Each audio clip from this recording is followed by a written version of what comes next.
Bonjour à toutes et à tous, bienvenue sur Carture. Dans cette vidéo, on va parler de l'essence au Québec. Ça fait un petit peu plus d'un an que je suis au Québec et j'ai pu remarquer deux, trois choses qui vont faire soit varier le prix du pétrole, soit faire augmenter votre plein à la pompe. Et croyez-moi, quelques petits centimes par-ci et par-là font à la fin de l'année une belle somme à garder, notamment par exemple pour les cadeaux de Noël qui approchent très prochainement. On va tout de suite voir 5 astuces selon moi pour diminuer la facture d'essence au Québec. Bienvenue sur Carture.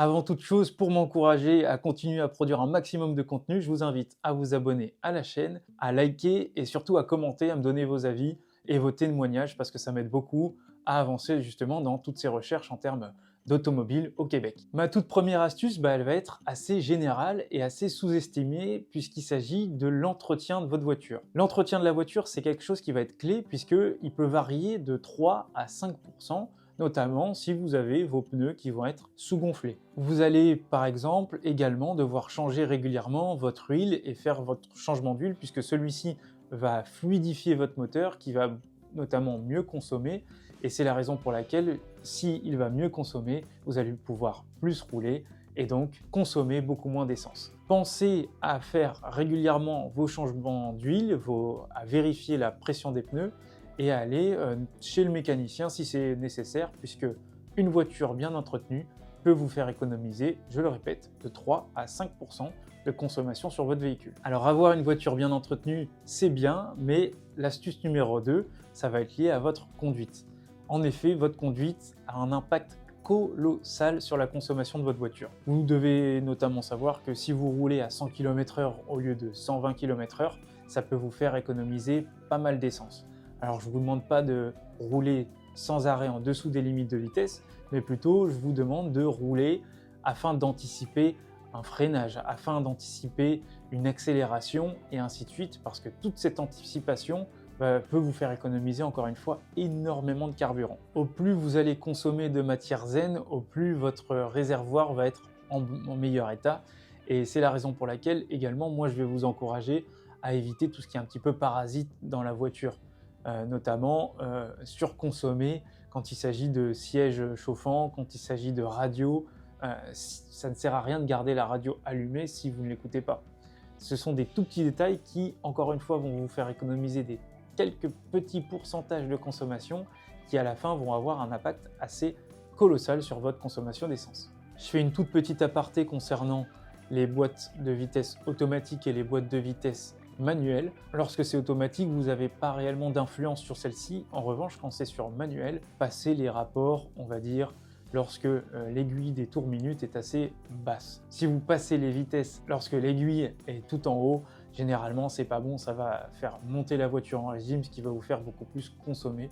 C'est la raison pour laquelle je vous invite à adopter, si vous possédez une voiture manuelle, une conduite beaucoup plus économique. Alors maintenant qu'on a une voiture qui est bien entretenue et qu'on sait davantage comment mieux conduire pour consommer moins, il s'agirait de regarder ce qu'il y a à l'intérieur de votre voiture, puisque ça c'est un point qui est suffisamment important pour que je vous en parle. Il s'agit du poids parasite dans votre voiture. Saviez-vous que 45 kg, qui est relativement inutile dans une voiture, peut vous faire consommer de 1 à 2% de plus pour rien? Vous devez regarder dans votre coffre, sur la plage arrière, sur le siège passager, si vous n'avez pas de choses qui ne sont pas forcément utiles dans votre voiture, parce que tous ces petits kilos en trop vont vous faire consommer beaucoup plus. Et si ça fait beaucoup plus consommer en termes d'essence, ça va également vous faire consommer plus dans les consommables comme les pneus ou les freins, puisque la voiture va être plus lourde, donc automatiquement la consommation va être plus importante, puisque ça va demander plus d'énergie à la voiture pour accélérer ou alors freiner. Regardez, vous avez forcément 2-3 choses un petit peu parasites dans votre voiture que vous pouvez enlever pour vous faire consommer beaucoup moins.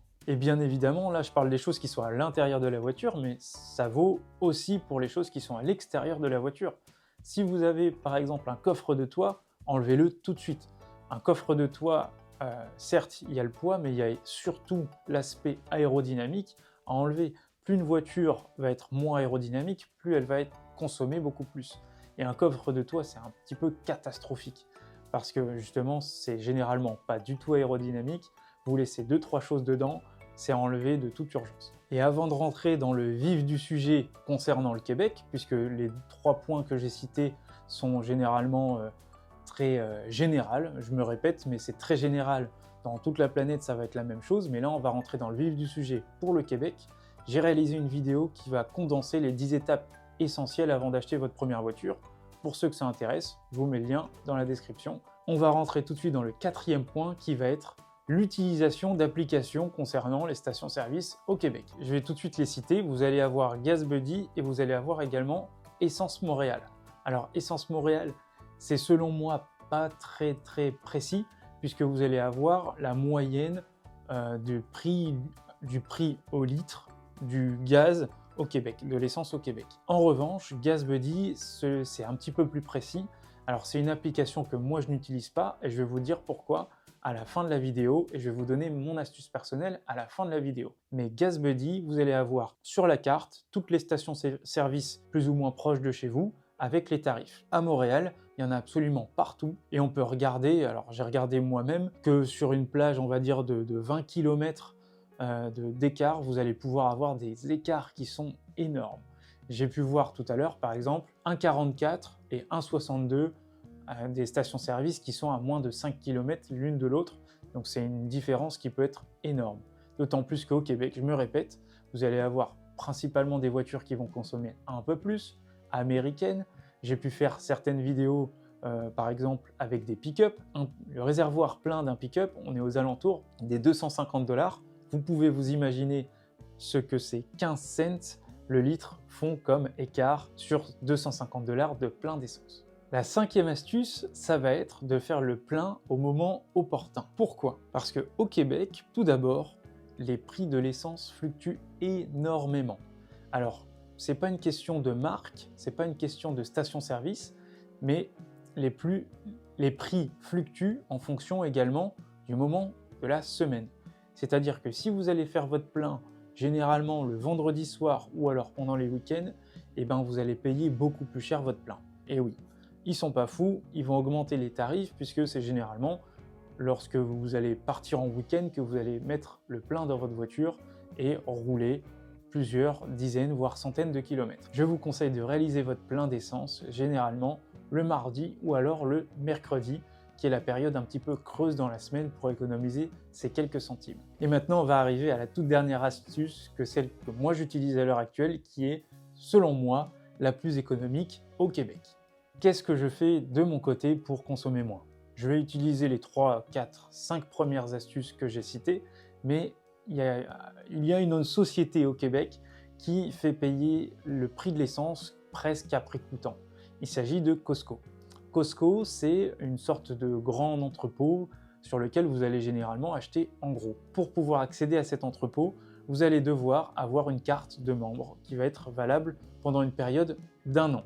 Alors, j'ai pas envie de promouvoir une carte plus qu'une autre, puisque vous allez avoir 3 abonnements liés à cette carte Costco. Vous allez avoir une carte qui est autour des 130 $ et 2 autres cartes qui vont être aux alentours des 65 $. Ces 3 cartes vont vous permettre d'aller dans chaque Costco au Québec qui possède une station d'essence. À savoir que tous les Costco ne possèdent pas de station d'essence au Québec, donc il faut bien vérifier au préalable avant d'aller dans tel ou tel Costco s'il y a une station d'essence ou pas. En général, on peut apercevoir qu'il y a une réelle économie. J'ai pu voir qu'il y a certaines stations-service, notamment en périphérie des grandes villes, qui peuvent être légèrement en dessous du prix des stations d'essence chez Costco. Néanmoins, vous allez pouvoir avoir un panel de stations essence à travers le Québec qui vont être beaucoup moins chères et qui vont vous faire économiser et rentabiliser justement votre carte de membre que vous allez avoir pendant une période d'1 an. Mais attendez, c'est pas tout. Cette carte Costco, premièrement, vous allez pouvoir économiser sur l'essence à chaque fois que vous allez réaliser votre plein. J'ai envie de vous dire aux alentours minimum entre 5 et 10 centimes pour être assez pessimiste. Ça peut aller même à plus que ça. Donc, vous allez rentabiliser votre abonnement. Vous allez pouvoir avoir accès également à tous les entrepôts Costco à travers le Québec. Mais Costco propose en plus de ça une carte de crédit qui va vous permettre d'avoir des remises en argent allant jusqu'à 3%. Donc, en plus de faire votre essence moins chère, vous allez également avoir une remise en argent, un cashback sur votre carte de crédit. C'est-à-dire que vous devez consommer, mais vous allez en réalité, à travers une carte de crédit, pouvoir économiser beaucoup d'argent. Alors chaque économie va dépendre de chacun en fonction du rythme à laquelle vous allez mettre votre plein et également consommer. Néanmoins, moi j'ai pu jauger qu'en fonction de ma consommation personnelle, je pouvais rentabiliser ma carte au bout à peu près de 4 mois. Donc 4 mois sur une année, je vous laisse imaginer que le reste de l'année, je peux faire de belles économies et en plus de profiter de tous les entrepôts Costco à travers le Québec. Si vous avez d'autres astuces concernant l'essence au Québec, je vous invite à le mettre dans les commentaires ou alors à partager cette vidéo. Pour ma part, je vous remercie d'avoir regardé cette vidéo et je vous donne rendez-vous la semaine prochaine pour une prochaine vidéo. À très bientôt. Ciao, ciao!